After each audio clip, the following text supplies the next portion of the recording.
9장 전쟁의 심리학. 무의식 속에 전쟁을 부르는 DNA가 숨어 있다. 건강한 대한민국 남자라면 누구나 가야 하지만 모두 가기 싫어하는 곳이 바로 군대이다. 초등학교 시절부터 열심히 배웠던 국민의 4대 의무 중 하나인 국방의 의무를 다하기 위해 입대를 하면 그제야 비로소 우리나라가 아직도 전쟁 중임을 실감하게 된다. 1950년 6월 25일 시작되어 1953년 7월 27일 휴전 협정을 할 때까지 3년 1개월 동안 수많은 사람들이 목숨을 잃었다. 한국전쟁으로 인한 피해가 얼마나 심했던지 전쟁에 참여했던 나라들은 휴전에 합의했다. 전쟁을 계속하다가는 어느 누구도 승자가 될 수 없을 것이라고 판단했기 때문이다. 이렇게 시작된 휴전은 어느새 반세기가 지났다. 대부분의 사람들은 이제 전쟁을 다른 나라 이야기처럼 생각한다. 하지만 우리의 전쟁은 아직 끝나지 않았다. 전쟁은 인류의 역사가 시작된 이래로 단 한 번도 그친 적이 없다. 지금 이 순간도 세계 여러 곳에서 서로에게 총뿌리를 겨누고 있다. 인간은 왜 끊임없이 전쟁을 하는 것일까? 인간에게는 전쟁을 좋아하는 유전자가 있는 것일까? 서로 갈등하고 미워하며 상대방을 죽이려는 인간의 사악한 본성은 타고난 것인가? 전쟁의 참혹함과 끔찍함을 보여주는 것은 군인과 군인의 싸움이 아니라 수많은 민간인들의 희생이다. 몇 년 전에는 한국전쟁 중에 미군들이 저지른 노근리 양민 학살 사건의 전모가 드러나기도 했다. 한국전쟁 초기 미군은 북한군의 공격을 받아 후퇴하던 중 충청북도 영동군 주민 500여 명을 피난시키는 과정에서 218명의 민간인을 학살했는데 그 장소가 환갑면 노근리 경부선 철로 쪽이라고 해서 노근리 양민 학살 사건이라 한다.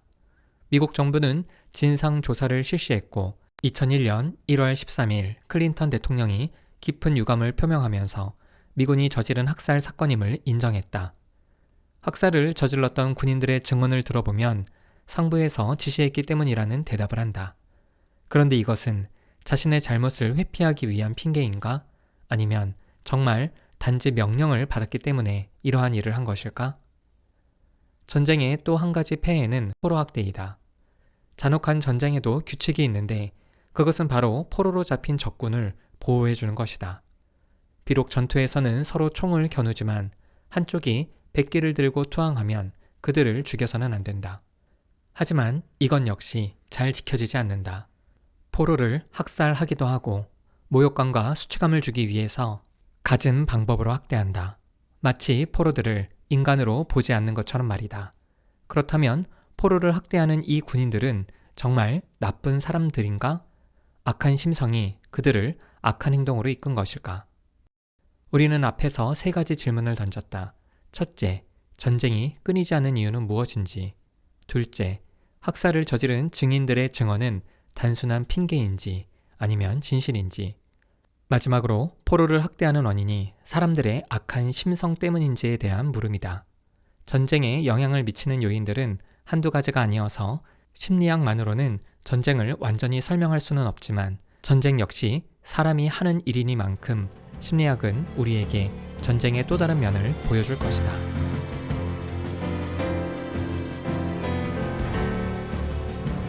왜죠? 프로이트? 그건 말이죠. 아인슈타인 씨.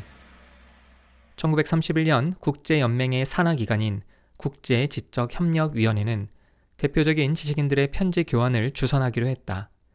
세계적으로 저명한 지식인들이 끔찍했던 전쟁, 1차 세계대전에 대해 어떻게 생각하는지, 인류가 전쟁을 하지 않을 수는 없는지를 함께 고민하기 위해서였다. 위원회는 이 일을 세계적인 물리학자 아인슈타인에게 의뢰했다. 아인슈타인은 물리학자였을 뿐만 아니라 세계 평화나 전쟁 같은 사회 문제에도 많은 관심을 가지고 있었기에 위원회의 제의를 받아들였고 편지를 주고받을 상대로 먼저 프로이트를 제안했다. 프로이트 역시 아인슈타인의 제안에 흔쾌히 동의했고 여러 차례에 걸쳐 편지를 주고받았다. 그리고 위원회는 1933년 3월에 아인슈타인과 프로이트 사이에 오간 편지를 출판했는데 우리는 두 사람의 편지를 통해 프로이트가 전쟁을 심리학적으로 어떻게 바라보고 이해했는지 살펴볼 수 있다. 이 글에서 인용한 아인슈타인과 프로이트의 편지는 모두 프로이트 전집에서 뽑았다.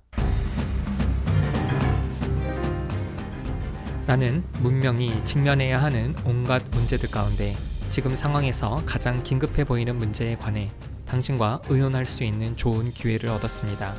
그 문제란 바로 이것입니다.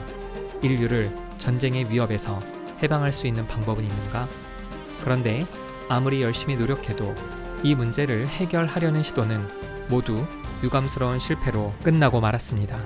지난 10년 동안 이 목표에 도달하기 위해 진지하게 노력했는데도 모두 실패한 것을 보면 이 노력을 무력하게 만드는 강력한 심리적 요인이 있는 게 분명합니다. 당신이 가장 최근에 발견한 사실에 입각하여 세계의 평화라는 문제를 제시해 준다면 우리 모두에게 큰 도움이 될 것입니다. 아인슈타인은 짤막하게 쓴 편지에서 프로이트에게 사람들이 전쟁을 하는 심리적 요인에 대해 이야기해 달라고 한다. 아인슈타인은 전쟁이란 분명히 정치적이고 제도적인 모순 때문에 일어나기도 하지만 더 중요한 심리적 요인이 있다고 지적하면서 이에 대한 프로이트의 견해를 묻고 있다. 정신분석이라는 새로운 영역을 개척한 프로이트는 인간의 마음은 의식으로만 이루어져 있는 것이 아니라 의식보다 훨씬 크고 중요한 무의식으로도 이루어져 있다고 밝혔다. 그리고 인간 마음의 대부분을 차지하는 무의식은 성적인 추동으로 가득하다고 주장했다. 뿐만 아니라 성인에게 나타나는 성적인 추동은 어린 시절에 없다가 어느 순간 갑자기 나타나는 것이 아니라 태어날 때부터 가지고 있는 것이며 따라서 어린 아이들도 성욕이 있다고 주장했다. 프로이트의 이러한 주장은 당시 사회에 엄청난 충격을 주었다. 한없이 맑고 깨끗하게 보이는 어린아이에게 성욕이 있다는 것은 도저히 받아들일 수 없었으며 인간이 이성적이고 합리적인 존재가 아니라 무의식의 지배를 받는 존재, 그것도 성적인 욕망으로 가득 차 있는 무의식의 지배를 받는 존재라는 프로이트의 견해는 너무도 놀라웠다. 1856년 태어나서 1939년에 죽은 프로이트는 1차 세계대전을 겪으면서 어떻게 인간이 그토록 끔찍한 살인과 만행을 저지를 수 있는지 고민하게 되었고 그 결과 또 한 가지 충격적인 주장을 한다. 그것은 인간의 무의식에는 성적인 추동 이외에 공격적인 추동이 있다는 것이다. 우리의 가설에 따르면 인간의 추동은 두 종류뿐입니다. 즉, 보존과 통합을 추구하는 추동과 파괴와 죽음을 추구하는 추동이 그것인데 첫째 추동을 우리는 플라톤이 자신의 저서 향연에서 사용한 에로스라는 낱말과 똑같은 의미에서 에로스적 추동이라고 부르거나 또는 성에 대한 통상적 개념을 의도적으로 확대해 성적 추동이라고 부릅니다. 그리고 둘째 추동을 우리는 공격 추동이나 파괴 추동으로 한데 묶어서 분류합니다. 당신도 알고 있다시피 이는 사실상 널리 알려져 있는 사랑과 증오의 대립을 이론적으로 명확히 한 것에 불과합니다. 어쩌면 이 대립은 당신의 전문 분야에서 한 몫을 하고 있는 인력과 청력의 양극성과도 근본적인 연관성을 갖고 있는지 모릅니다. 그러나 여기에 윤리적인 선악 판단을 너무 서둘러 도입해서는 안 됩니다. 이 두 추동은 똑같이 꼭 필요한 것입니다. 생명 현상들은 양자의 협력이나 상호 반발에서 생겨나기 때문입니다.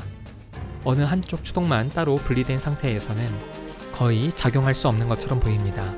다른 쪽 추동이 일정량 결합되어 그 추동의 본래 목표를 수정하고 어떤 경우에는 목표 달성을 도와주기도 합니다. 예를 들면 자기 보존 본능은 분명 에로스적인 종류에 속하지만 목적을 달성하려면 공격성을 가져야 합니다. 사랑의 추동도 마찬가지여서 어떤 식으로든 사랑하는 대상에 대한 소유권을 얻으려면 지배 추동에 도움이 필요합니다. 우리가 그토록 오랫동안 두 종류의 추동을 인식하지 못했던 것은 이 두 추동이 실제로 발견될 경우 따로 분리하기가 어렵기 때문입니다. 프로이트는 그동안 자신의 이론인 정신분석에서 제시한 성적인 추동, 즉 삶과 생명의 추동 이외에 또 한 가지의 추동을 가정한다. 바로 공격적인 추동, 즉 죽음과 파괴의 추동이다. 프로이트는 이 두 추동이 근본적인 연관성을 갖고 있기 때문에 서로 다르지 않다고 한다. 용감한 자만이 미녀를 얻을 수 있다는 말에서도 알 수 있듯이 사랑을 얻기 위해서는 그와 반대인 공격과 지배라는 추동이 필요하다는 것이다. 이러한 연관성 때문에 프로이트는 그동안 두 추동을 구분해내지 못했다고 한다. 그렇다면 이것을 어떻게 전쟁과 연관해서 생각할 수 있을까? 프로이트는 전쟁이란 인간에게 내재되어 있는 공격적 추동, 다시 말해 공격적 성향의 발현이라고 말하고 있다. 죽음의 추동이 발현되는 것이 전쟁이라는 것이다. 마치 사랑의 추동이 발현되는 것이 남녀의 성적 행위와 그로 인한 생명의 탄생이듯이 말이다. 당신의 관심사는 정신분석이 아니라 결국 전쟁 방지인데 내가 당신의 관심을 남용하고 있는 것은 아닌지 걱정스럽습니다. 그래도 나는 중요성에 비해 대중에게 잘 알려져 있지 않은 파괴 추동에 대하여 좀 더 이야기하고 싶습니다. 약간의 추론 끝에 우리는 이 추동이 모든 생명체 내부에서 작용하고 있으며 모든 생명체를 파괴하여 원래의 물질 상태로 환원하려고 애쓴다는 견해에 도달했습니다. 따라서 이것은 죽음의 추동이라고 말할 수 있는 반면에 에로스적 추동은 생명 지향의 노력을 나타냅니다. 죽음의 추동이 특별한 신체 기관의 도움으로 외부 대상에게 돌려지면 파괴 추동으로 바뀝니다.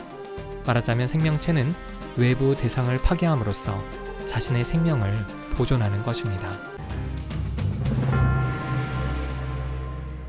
파괴와 전쟁, 죽음을 향하는 속성이 우리 안에 있다는 프로이트의 이러한 주장은 매우 충격이었다. 아마도 어린아이에게도 성적인 추동이 있으며 어느 시기에는 이성이 부모를 향해 나타난다는 주장 못지않게 충격을 주었다. 프로이트는 더 나아가 삶의 추동 목표가 생명의 지향이라면 죽음의 추동 목표는 모든 생명체를 원래의 상태로 되돌아가게 하려는 것이라고 한다. 다시 말해 성적인 추동의 결과가 무에서 생명을 탄생시킨 것이라면 공격적 추동의 결과는 생명을 무로 돌아가게 한다는 것이다. 프로이트의 말을 따르면 우리 안에 공격적 추동이 고정불변으로 있기 때문에 전쟁은 피할 수 없다. 프로이트는 전쟁 옹호론자도 방관자도 아니다. 그 역시 전쟁을 싫어했으며 전쟁은 일어나서는 안 된다고 주장했다. 단지 프로이트가 지금까지 말한 것은 전쟁이란 피할 수 없는 현실이라는 것이다. 인간에게 있는 공격적 추동을 완전히 없애는 것이 불가능하기 때문에 인류의 역사에서 전쟁은 피할 수 없다는 것이다. 그렇다면 프로이트는 아인슈타인이 질문한 어떻게 하면 인류를 전쟁의 위협으로부터 해방할 수 있는가에 대해서는 어떻게 대답했을까? 인간이 전쟁에 기꺼이 호응하는 것이 파괴 본능의 결과라면 가장 두드러진 방책은 파괴 본능의 적수인 에로스로 하여금 거기에 저항하도록 하는 것입니다. 인간들 사이에서 감정적 유대가 생겨나도록 부추기는 것은 전쟁에 불리하게 작용할 게 분명합니다. 첫째, 유대는 비록 성적 목적은 갖고 있지 않지만 사랑의 대상에 대한 관계와 비슷한 관계일 수 있습니다. 종교도 역시 똑같은 말, 내 이웃을 내 몸처럼 사랑하라를 하고 있기 때문에 정신분석은 이런 사랑에 대해 말하는 것을 부끄러워할 필요가 전혀 없습니다. 그러나 이는 말하기는 쉽지만 실천하기는 어렵습니다. 둘째, 유대는 동일시입니다. 사람들이 어떤 관심사를 공유하게 되면 무엇이든지 이 감정의 일치, 즉 동일시됩니다. 그리고 인간의 사회 구조는 대부분 여기에 바탕을 두고 있습니다. 프로이트는 공격적 추동의 반대편에 서 있는 성적 추동을 강화하면 전쟁에 열광하게 만드는 공격적 추동을 약하게 할 수 있다고 주장한다. 결국 프로이트의 방법은 사람들 사이에 감정적 유대를 만들자는 것이다. 서로가 서로를 사랑하는 감정이 있다면 전쟁이 일어나지 않을 것이고 또 같은 관심사를 갖게 되면 우리라는 집단 의식이 생기기 때문에 전쟁이 일어나지 않을 것은 자명하기 때문이다. 전쟁은 언제나 상대방에 대해 잘 모르거나 오해가 있을 때 일어난다. 적을 죽이는 군인들도 상대편이 한 집안의 아들이고 한 아이의 아버지이며 한 여자의 남편이라는 사실을 인식하면 감정적 유대가 생겨나서 죽일 수 없을 것이다. 상대방을 전쟁하는 기계로, 자신을 죽이려는 기계로 인식할 때 감정에 동요 없이 죽일 수 있는 것이다.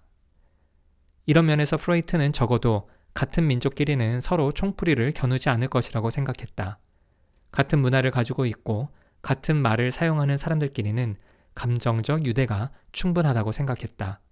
하지만 1950년 6월 25일 한반도에서는 프로이트가 상상하지도 못했던 일들이 벌어지지 않았는가. 프로이트는 자신이 몸소 겪었고 자신의 아들이 참전한 1차 세계대전을 인류 역사상 제일 끔찍하고 잔혹한 전쟁이라고 기록했다. 하지만 그가 죽고 난 뒤 얼마 지나지 않아 1차 세계대전보다 더 끔찍하고 참혹한 2차 세계대전이 일어났다. 1938년 프로이트는 히틀러를 피해 영국으로 망명한다. 프로이트를 영국으로 쫓아버렸던 히틀러는 2차 세계대전 기간 동안 프로이트의 민족인 유태인을 600만 명 이상 죽였다. 만약 프로이트가 2차 세계대전 중에 자신의 동족들이 아무런 죄도 없이 단지 유태인이란 이유로 가스실에서 죽어나는 것을 알았다면 어떤 말을 했을까? 여전히 죽음의 추동이란 삶의 추동의 다른 면이라고 이야기하면서 전쟁은 피할 수 없는 것이라고 담담하게 말했을까? 여전히 삶의 추동을 강화시켜 죽음의 추동을 억제해야 한다고 말했을까?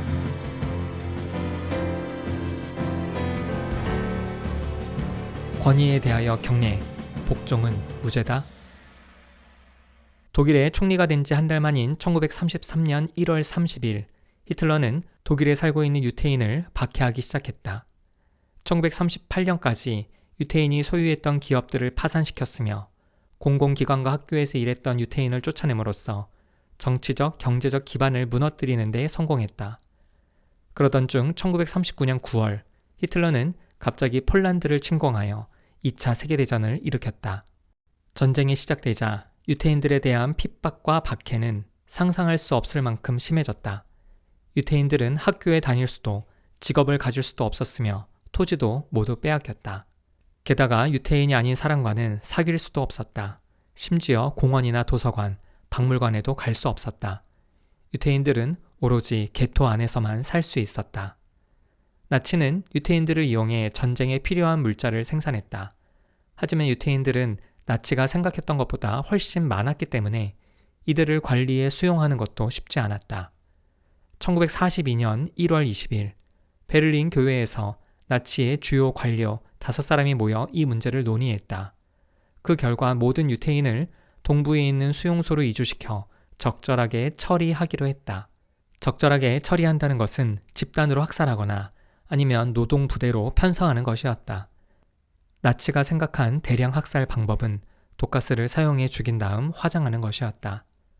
도저히 상상도 할 수 없을 끔찍한 방법으로 무려 400만여 명의 유태인이 아우슈비츠를 비롯한 여러 수용소에서 집단 학살되었다.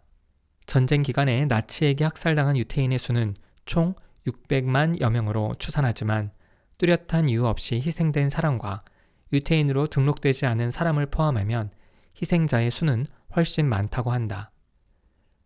전쟁이 끝난 뒤 전 세계는 나치가 저지른 끔찍한 만행을 보고 놀라지 않을 수 없었다. 그리고 유태인 집단 학살을 비롯한 전쟁의 책임을 묻기 위해 나치 전범 재판을 열었다. 유태인 학살에 관여했던 사람들도 재판을 받았는데 그중 유태인을 가스실로 이송하는 일을 감독했던 아히이만은 재판 과정에서 자신은 유태인을 죽이지 않았으며 단지 명령에 따른 것뿐이었다고 주장했다. 그리고 명령을 수행한 것을 자랑스럽게 여겼고 만약 명령을 수행하지 않았다면 큰 가책을 느꼈을 것이라고 진술했다. 아히이만은 단지 자신은 그저 상부의 지시를 따랐을 뿐이라고 생각하고 있었다. 그는 상부의 명령을 따르는 성실하고 평범한 사람이었다. 아히이만의 재판을 기록한 보고서에는 다음과 같이 적혀 있었다. 아히이만을 단죄하기 어려운 이유는 그가 우리 사회의 대부분의 사람들과 별반 다르지 않다는 것이다. 특별히 변태적이지도 않으며 가학적이지도 않은 지나칠 만큼의 정상적인 사람이다. 심리학자인 밀그램은 1961년 아히이만의 재판에서 아이디어를 얻어 한 가지 실험을 계획했다. 그는 사람들이 어느 정도까지 권위에 복종하는지를 알아보기 위해 신문에 광고를 내서 실험에 참가할 사람을 모집했다. 실험에 참여하는 대가로 시간당 4.5달러, 지금의 $30를 준다고 광고하자 사람들이 모였다. 실험에 참가하는 사람들은 20대부터 50대까지, 초등학교 중퇴부터 박사학위까지 연령과 학벌, 직업이 다양했다. 그는 먼저 참가 희망자들의 사회 경제적 수준과 교육 수준 등 필요한 정보를 얻은 다음 실험에 대해 설명을 해주었다. 원래 이 실험은 복종을 연구하려고 계획했지만 실험 목적을 참가자에게 알려줄 경우 결과에 영향을 미칠 수 있기 때문에 가짜 목적을 알려주었다.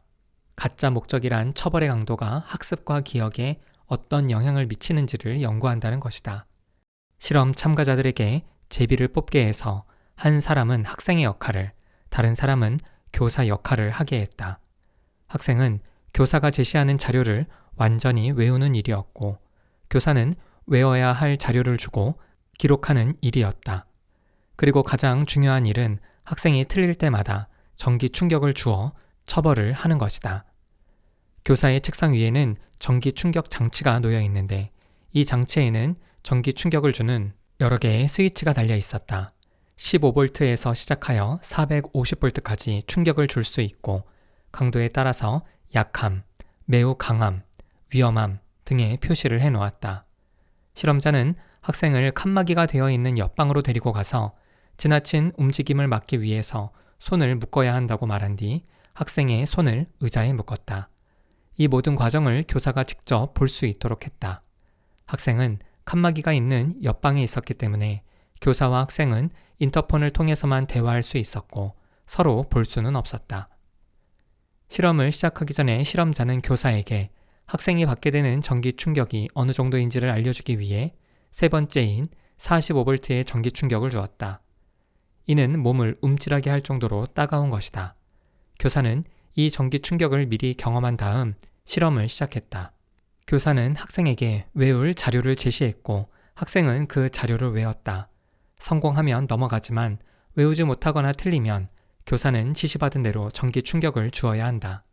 그러나 학생은 생각보다 잘 외우지 못했고 교사는 조금씩 전기 충격 강도를 높여갔다. 학생이 받는 전기 충격이 강해질 때마다 신음소리와 고통을 호소하는 소리가 커지는 것을 인터폰을 통해서 들을 수 있었다. 120V일 때는 학생이 너무 고통스럽다고 소리를 질렀다.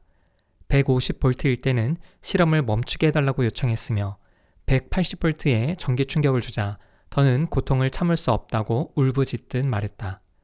300V의 충격을 주자 학생은 비명을 지르며 이제 대답을 하지 않겠다고 저항하면서 실험을 그만두게 해달라고 애원했다. 그보다 높은 강도의 전기 충격을 주자 너무도 고통스러운 비명 소리만 들려왔다. 그리고 330V 이상이 되자 아무 소리도 들리지 않았다. 학생은 기절한 듯이 보였다. 학생이 전기 충격을 받으면서 괴로워하자 교사는 실험자를 바라보면서 지시를 기다렸다. 이때 실험자는 실험을 계속 진행해야 하며 모든 책임은 자신이 질 것이라고 알려주면서 전기 충격이 당장은 고통스럽지만 몸에 전혀 해가 없다면서 전기 충격을 계속 주라고 했다. 그 결과는 아주 놀라웠다. 실험에 참가한 40명 모두가 300V까지 전기 충격을 주었다. 그리고 26명은 450V의 전기 충격을 주었다. 사실 이 실험에서 학생은 진짜 실험 참가자가 아니라 연구자가 미리 고용한 사람이었다. 진짜 실험 참가자는 교사뿐이었다. 주어진 절차에 따라 제비뽑기를 할 때에도 진짜 실험 참가자는 언제나 교사 역할을 하도록 정해져 있었다. 그리고 학생 역할을 맡은 실험 보조자는 일부러 문제를 틀렸다. 고통스러워하는 학생의 반응도 미리 녹음된 것이고 교사 역할을 맡은 참가자가 전기 충격을 조금씩 높일 때마다 그에 맞는 고통스러운 소리를 들려주었던 것이다. 하지만 교사 역할을 한 실험 참가자들은 이 모든 것이 실제 상황인 줄 알고 있었기 때문에 이 실험의 결과는 상당히 충격이었다. 분명히 교사 역할을 맡은 실험 참가자는 반대편에 있는 학생도 자신과 같은 실험 참가자로 알고 있었고 전기 충격이 진짜인 것을 경험했고 자신이 주는 전기 충격으로 상대방이 고통스러워하고 있다는 것도 알았다. 하지만 대부분의 사람들은 실험자에게 반항하지 않고 복종했다. 물론 그렇다고 실험 참가자들이 전혀 양심의 가책을 느끼지 않았다는 것은 아니다.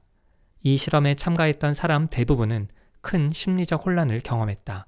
입술을 깨물거나 손을 비비꼬거나 진땀을 흘렸다. 하지만 끝까지 부당한 명령에 복종했다. 이와 같은 결과는 전혀 예상을 초월하는 것이었다. 이 실험의 절차를 심리학자들과 대학생, 중산층 성인에게 알려주면서 실험 참가자, 교사의 반응을 예측하게 했더니 세 집단 모두 135V쯤에서 그만둘 것이며 절대로 300V 이상은 주지 않을 것이라고 예상했다. 그런데 결과는 완전히 반대였다. 오히려 300V 이하에서 실험을 그만둔 사람이 없었다. 이 실험에 참가했던 사람들이 특별히 악한 사람들도 아니었다. 분명히 이 실험에 참가한 40명은 사회 경제적 수준이나 교육 수준에서 한쪽으로 치우치지 않도록 선별된 사람들이었다. 또한 이 실험은 이후에도 여러 번 실시됐는데 그때마다 모두 비슷한 결과가 나왔다. 특히 미국뿐 아니라 여러 다른 나라에서 실시했을 때도 비슷한 결과가 나왔다. 그렇다면 왜 이들은 복종했을까? 우선 자신의 행위에 대한 책임을 다른 사람에게 돌릴 수 있었기 때문이다. 실험에서 교사 역할을 했던 사람은 실험을 주관하는 실험자에게 책임이 있다고 판단했고 홀로코스트를 집행했던 아히만은 상부의 책임이 있다고 판단했다. 또한 이들이 자신에게 명령을 하는 사람의 권위가 사회적으로 인정받고 있으며 규칙과 규범이 작동하고 있었기 때문이다. 밀그램의 실험에서 실험자는 하얀 가운을 입고 있었으며 직함이 있었다. 그리고 실험실에서는 실험자에게 복종해야 한다는 규범이 있었다. 아히만의 경우도 마찬가지이다. 아히만의 상부는 확실한 권위가 있는 사람이었고 상부의 명령에 복종해야 한다는 규범이 작동하고 있었다. 물론 이러한 이유가 아히만을 비롯한 수많은 전범자들이 무죄라는 것을 증명하지는 않으며 그들에게 면죄부를 주는 것도 아니다. 범죄는 반드시 벌을 받아야 하며 특히 사람의 생명과 관련된 것일 때에는 확실한 처벌을 받아야 한다. 하지만 조금 다르게 생각해보면 아히만은 명백한 전쟁 범죄를 저질렀고 비인도적인 행위를 했지만 그가 특별히 악한 사람이었기 때문은 아니라는 것이다. 아히만은 어쩌면 평범한 샐러리맨이었을지 모른다. 위에서 주는 월급을 받으면서 시키는 대로 하는 평범한 사람이었을 것이다. 바꿔 말하면 누구나 아히만이 될 수도 있다는 것이다. 밀그램의 실험은 특별히 악한 사람들을 대상으로 한 것이 아니다.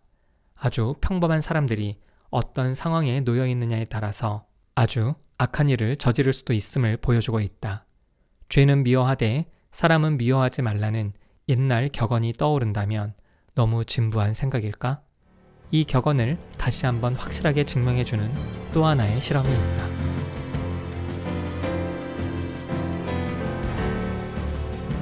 잔혹한 상황이 악마를 부른다. 전쟁이 끔찍한 이유는 셀 수 없이 많지만 그중 한 가지는 바로 포로 학대이다. 전쟁 포로들은 모두가 죽어나가는 전쟁에서 목숨을 겨우 부지한 사람들이기 때문에 이들의 인권은 무참하게 짓밟혔다. 결국 포로 학대와 학살을 막기 위해 인류는 일명 적십자 조약이라고도 하는 제네바 조약을 체결했다. 이것은 비록 전쟁 중일지라도 군인과 민간인의 생명을 보호하자는 약속이었다.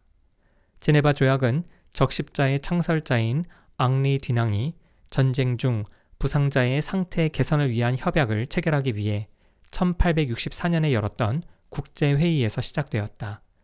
그 뒤에 여러 번 수정되다가 결국 1949년 8월 12일에 지금의 형태를 갖추었다. 이렇게 오랜 시간이 걸린 이유는 너무나 당연하게 지켜야 할 약속을 여러 나라에서 무시하거나 제대로 지키지 않았기 때문이다. 그러고 보면 인류의 문명이 과연 발전했다고 할 수 있는지 또한 여전히 발전하고 있는 것인지 의심스럽다. 그런데 이 조약을 어긴 끔찍한 사건이 밝혀졌다. 2004년 4월 미군들이 이라크 포로들을 학대한 사진이 언론에 공개되었다. 세계 언론들은 어떻게 이럴 수가 있느냐며 한 목소리로 비난했다. 사진 속의 이라크인 포로는 머리에 가리개가 씌어진 채 상자 위에 서 있었고 양손에는 전깃줄이 연결되어 있었다. 미군은 이 수감자에게 상자에서 떨어지면 전기 충격을 줄 것이라고 위협했다. 또한 피라미드처럼 포개진 죄수들의 피부에는 영어로 욕설이 적혀 있기도 했다. 미군 병사들이 발가벗은 이라크인들을 세워놓고 기념 촬영한 사진도 있었다. 이런 일이 이라크 전쟁에서만 일어났으리라고 생각하는 사람은 없을 것이다. 우리는 앞에서 사람이 악한 것이 아니라 환경이 사람을 악하게 만들 수 있음을 보았다. 악한 사람이냐 아니면 악한 환경이냐 하는 논쟁은 전쟁뿐만 아니라 감옥에서도 제기될 수 있다. 미국의 사회심리학자인 짐바르도는 범죄자들의 재범률이 높은 것은 그들의 천성이 악하기 때문이 아니라 그들이 처한 상황이 그들을 악하게 만드는 것일 수 있다고 생각했다. 그래서 그는 감옥에서 일하는 행동 중 성격이라는 내적 요인의 비중과 감옥이라는 환경적인 외적 요인의 비중이 어떤지를 알아보고자 했다. 그는 1971년 대학생들을 대상으로 대학 연구소에 설치한 모의 감옥에서 환경 조작에 따른 심리 변화라는 주제로 실험을 하기로 했다.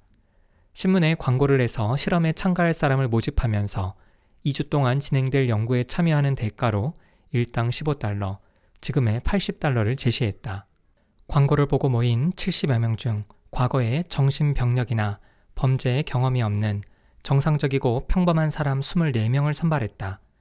간수 역할 9명과 죄수 역할 9명, 그리고 6명은 대기자의 역할을 주었다. 이들 모두는 면접과 심리 검사를 받아서 정상임을 확인했고 경제적 수준이나 지능, 건강 수준 등 일반인들을 가장 잘 대표할 수 있도록 선발했다. 실험 참가자들이 지켜야 할 규칙은 죄수는 간수의 말에 무조건 순종해야 한다는 것, 그리고 간수는 죄수에게 어떠한 물리적 폭력을 사용할 수 없다는 것 뿐이었다. 이 외에는 특별한 규칙이 없었다. 그리고 죄수는 24시간 감옥 안에서 생활해야 하지만 간수는 3인 1조 8시간 근무를 하며 집에 갈 수 있었다.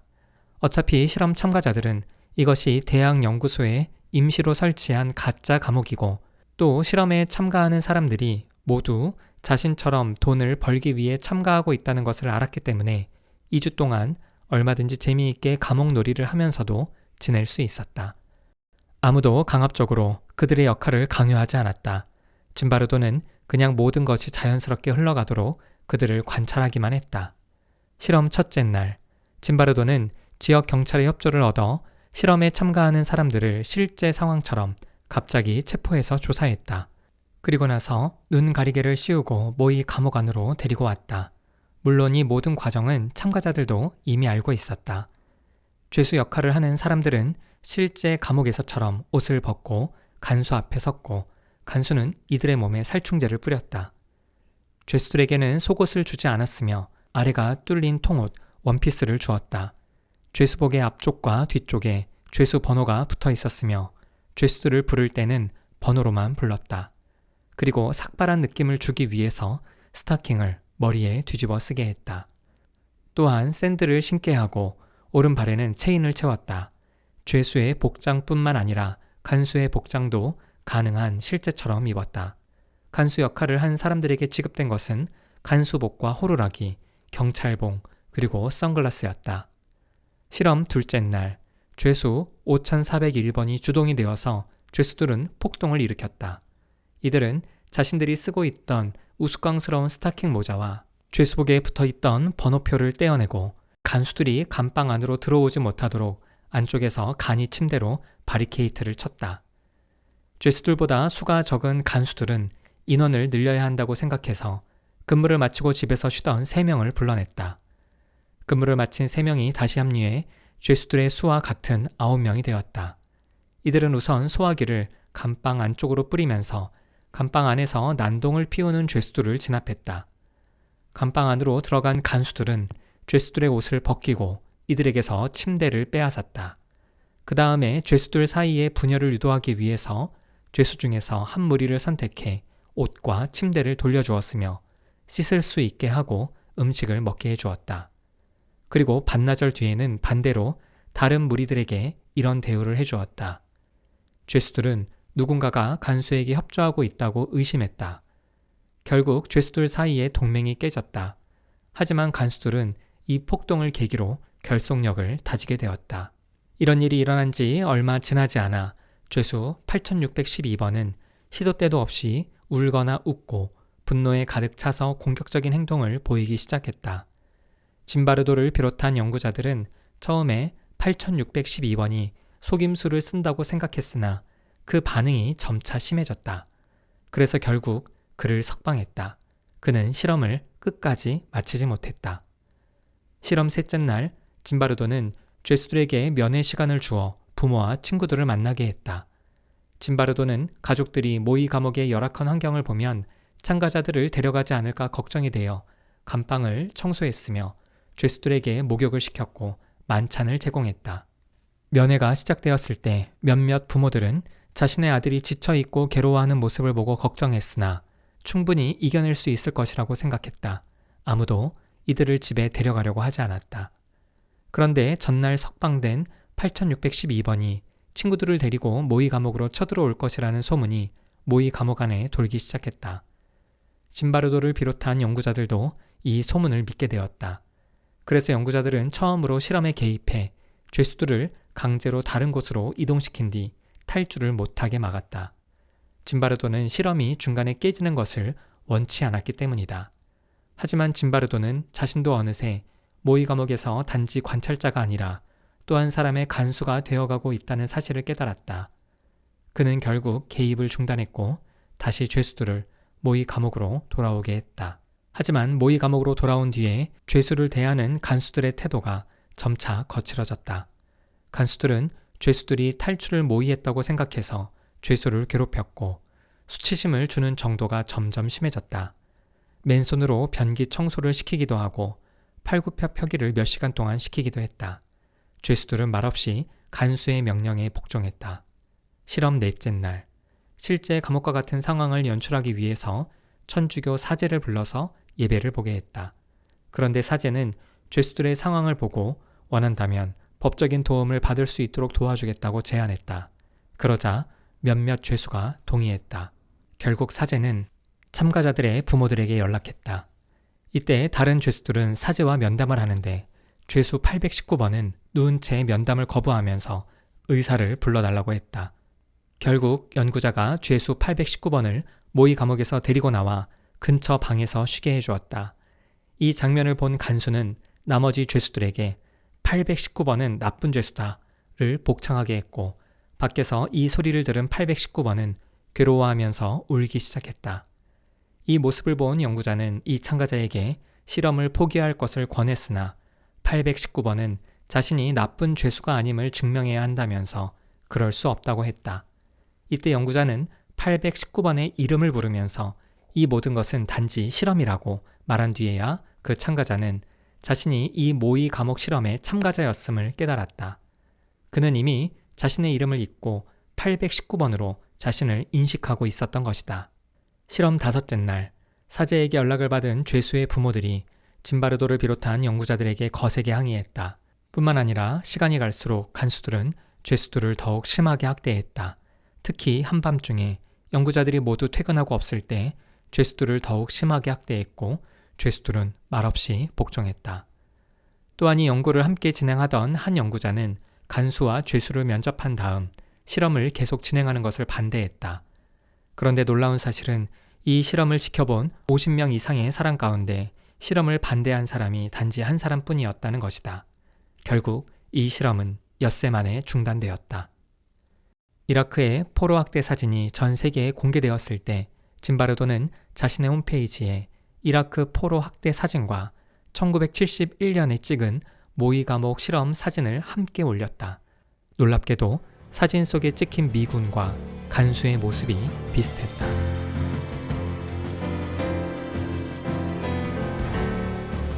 무기여 잘 가거라. 추동과의 소리 없는 전쟁. 밀그렌과 짐바르도의 실험 결과가 발표되었을 때 심리학계는 큰 충격에 빠졌다. 이 실험 결과는 학계를 넘어서 일반인들에게까지 알려져서 큰 논란을 불러일으켰다. 왜냐하면 밀그램의 실험은 누구나 아이만 같은 나치당원이 될 수 있음을 보여준 실험이었고 짐바르도의 실험은 누구나 이라크 포로를 학대한 미군이 될 수 있음을 보여준 것이기 때문이다. 지극히 평범하고 정상적인 사람들도 어떤 환경에서는 아주 악랄하고 비열하며 무시무시하고 끔찍한 사람들로 변했다. 사람들은 전쟁에서 일어나는 끔찍한 일들을 보고는 경악을 금치 못한다. 그래서 전쟁은 없어져야 한다고 생각한다. 하지만 전쟁이 아니더라도 이 세상에는 끔찍한 일들이 너무 많이 일어난다. 이러한 사건이 언론을 통해서 보도되면 사람들은 이 사건에 연루된 사람들은 악한 사람들이기 때문에 그들을 처벌하고 사회에서 격리해야 한다고 주장한다. 하지만 본질이 악한 사람들만 범죄를 저지르는 것은 아니다. 밀그램과 짐바르도의 실험에서 그렇지 않다는 것을 확인할 수 있다. 아주 정상적인 생활을 하는 사람들도 두 실험에서는 아주 악랄한 사람으로 변했다. 이렇게 사회심리학에서는 사람의 행동을 설명할 때 내적 요인인 성격보다는 외적 요인인 환경을 더 중요하게 다룬다. 일반적으로 사람들은 성격이 그 사람의 행동을 결정짓는다고 생각하지만 실제로는 성격이 아니라 환경이 행동을 결정한다고 주장한다.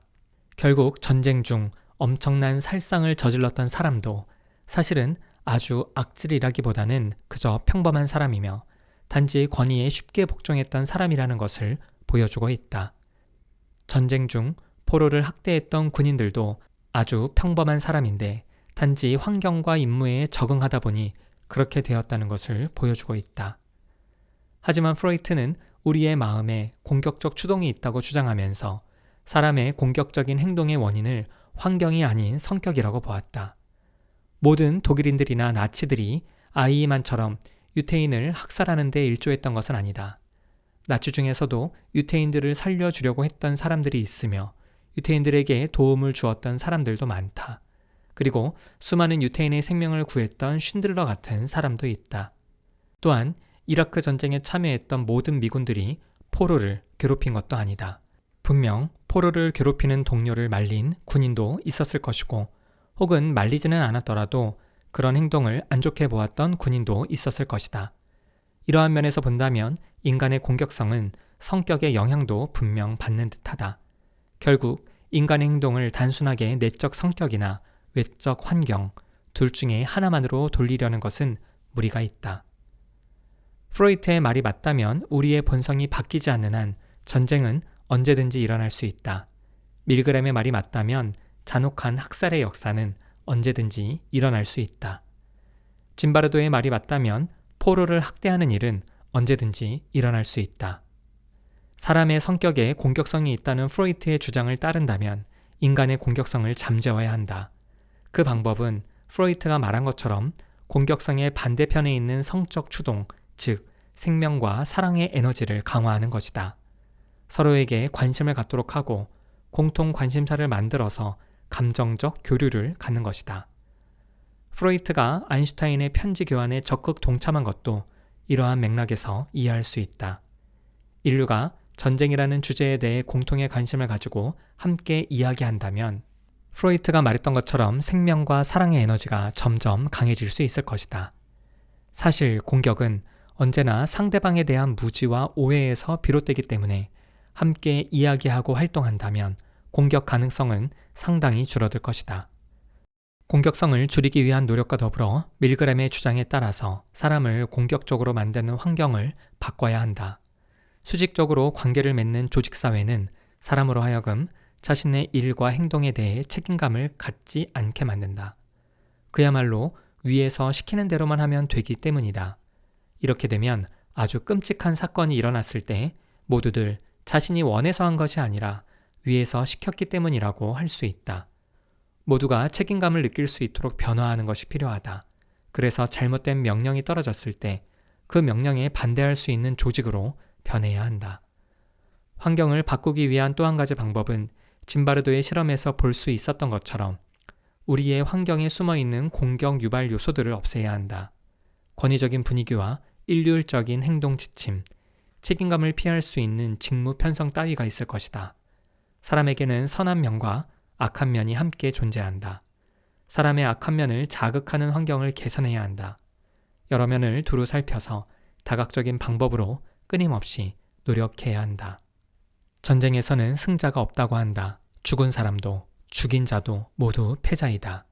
학대를 당한 자도 학대를 한 자도 모두 패자이다. 끔찍한 전쟁을 없애기 위해 무기를 만드는 데 드는 돈보다 더 많은 돈을 투자해야 한다. 하지만 아무리 눈을 씻고 찾아봐도 전쟁이 없는 세상을 만들기 위한 연구는 하지 않는 것 같다. 지금도 세계는 전쟁 준비를 하고 있다. 어딘가에서 끊임없이 학살이 일어나고 있으며 감옥에서 여전히 포로나 죄수를 학대하고 있다. 인류는 과연 전쟁 없는 세상을 원하는 것일까? 우리는 케네디 대통령의 말을 명심할 필요가 있다. 인류가 전쟁을 전멸하지 않으면 전쟁이 인류를 전멸시킬 것이다.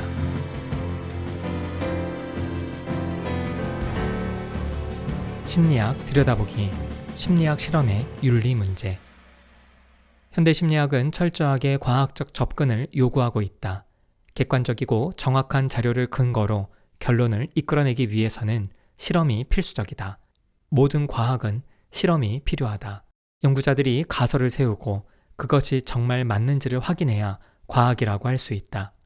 과학보다는 차라리 철학에 가까웠던 심리학은 도구와 실험, 통계와 데이터를 통해 진정한 의미의 과학으로 다시 태어났다. 앞에서 언급한 밀그램의 복종 실험과 짐바르도의 모의 감옥 실험은 심리학에서 손에 꼽을 만큼 유명하다. 그 이유는 실험의 결과가 잠옷 충격적이기도 하지만 사람을 대상으로 한 실험이기 때문이다. 무엇보다 심리 실험은 철저한 통제와 조작이 이루어져야 한다. 다시 말해 연구자가 의도적으로 설정한 환경에서 특정한 자극을 주고 실험 대상이 어떻게 반응하는지를 관찰하는 것이다. 이 과정에서 사람이 사람을 조건적으로 통제하고 조작할 수 있는지에 대한 윤리적인 문제가 생길 수밖에 없다. 비록 실험의 결과는 매우 충격적이고 흥미로웠으며 사람의 마음에 대한 새로운 이해를 얻게 해 주었지만 실험에 참가했던 참가자들은 정신적으로 큰 충격을 받았다. 자신이 실험에서 저지른 일이나 실험에서의 경험이 그들을 괴롭혔다. 밀그램의 복종 실험에 참가해서 450볼트까지 전기 충격을 주었던 한 참가자는 자신 속에 그렇게 악한 습성이 있음을 보고 오랜 시간 동안 괴로워했으며 짐바르도의 모의 감옥 실험에 참가했던 참가자들은 정신 이상 증상을 보여서 실험을 중간에 그만두기도 했다. 미국에서 실시된 이 두 실험은 심리학자들에게는 윤리적 문제가 중요함을 깨우쳐 주었다. 세상의 그 어떤 누구도 자신의 목적, 그것이 학문의 발전이라는 명목이 있다고 하더라도 다른 사람을 이용해서는 안 된다는 공통된 인식이 있었다. 미국 심리학회는 실험에서의 윤리 규정을 세우고 모든 심리학자들이 이 윤리 규정에 근거하여 실험을 하도록 하였다. 그런데 사람의 마음과 행동을 과학적으로 연구하려는 심리학에서 사람을 대상으로 실험을 하지 못한다면 제대로 된 연구 결과를 낼 수 있을까? 그렇다고 해서 사람이 사람을 통제하고 조작하는 것이 윤리적으로 가능한 일일까? 많은 심리학자들이 아직도 이 두 가지 근본적인 질문에서 가장 좋은 해결책을 찾기 위하여 노력하고 있다. 그럼에도 사람을 대상으로 하는 실험은 심리학 연구에서 계속해서 논란을 불러일으키며 뜨거운 감자로 남을 것이다.